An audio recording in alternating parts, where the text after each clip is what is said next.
It is time for our end of the day market panel, beginning with my buddy Tracy Burns, who's right down on the floor of the New York Stock Exchange. It looks a little quiet down there, Trace. Yeah, David, I think it's because there's still this uncertainty. The market's skittish, it's volatile, nobody knows what to do. You know, we started the day out with the producer price index basically reinforcing that inflation's an issue.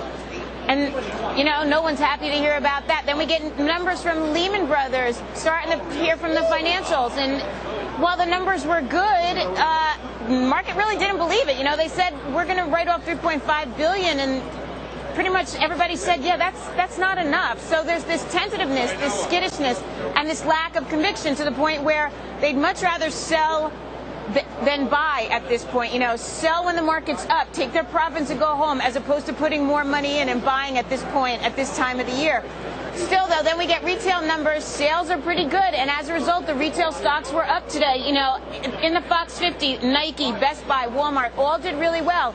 And, of course, with all this skittishness, there's no surprise that there's this flight to quality. So your defensive plays, like Pepsi, Coke, Budweiser, all did well today. So we're in this really unknown, little uncharted territory right now. Again, the down volume, meaning the sells, is much higher than the buys, and so that's what they're doing. You know, the market's up a little bit, they're taking their money and then potentially calling it a day for the, you know, or calling it the end of the year, wrapping things up. We're going to see a lot more of this between now and the end of the year. David? All right, Tracy, thanks very much. Let's throw it to our Fox panel, and beginning with my friend, Mr. Toby Smith. What do you think?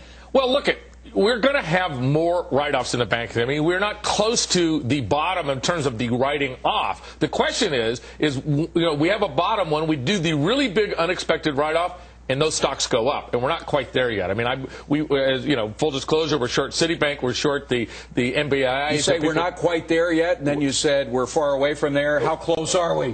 Certainly we're going to have to get through this fourth quarter. These guys start bringing the numbers out. Into the first quarter, we're going to continue to have that. Now, that said, growth stocks, companies that are real good old secular growth companies that sell all over the world, you know, we hit to 52-week highs on about 8 of our stocks today. So. Well, you know, I still think the Wall Street is underestimating these problems. I mean, the problems for corporate profits, for the economy, are enormous. You know, just in the beginning of the year, you know, subprime mortgages were trading above par, which meant Wall Street thought there was no problem, even though there was plenty of evidence that there was a growing problem. All of a sudden... Not a going problem? A going problem? But all of a sudden, they connected the dots and they collapsed. And I think shortly, people are going to start to realize how bad the situation is, and stocks are going a lot lower. I love it how Mike Norman screams at you, and Toby just makes fun of you. I kid, it's fun. There's no screaming involved. All right, Scott Martin, what do you think is going on with the market? I think there's two things to watch going forward, guys. Number one, macro data, jobs first and foremost, but also the Fed. I mean, I don't know, guys, what has more performance-enhancing substance in it.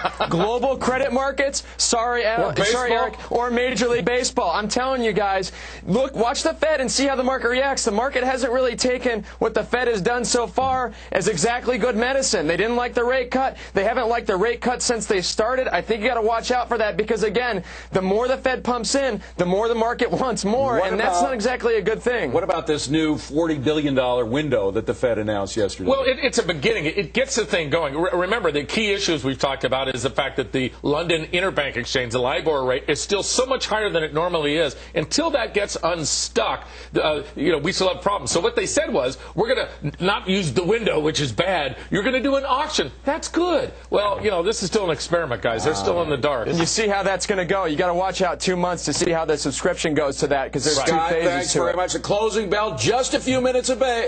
We're going to be there with you.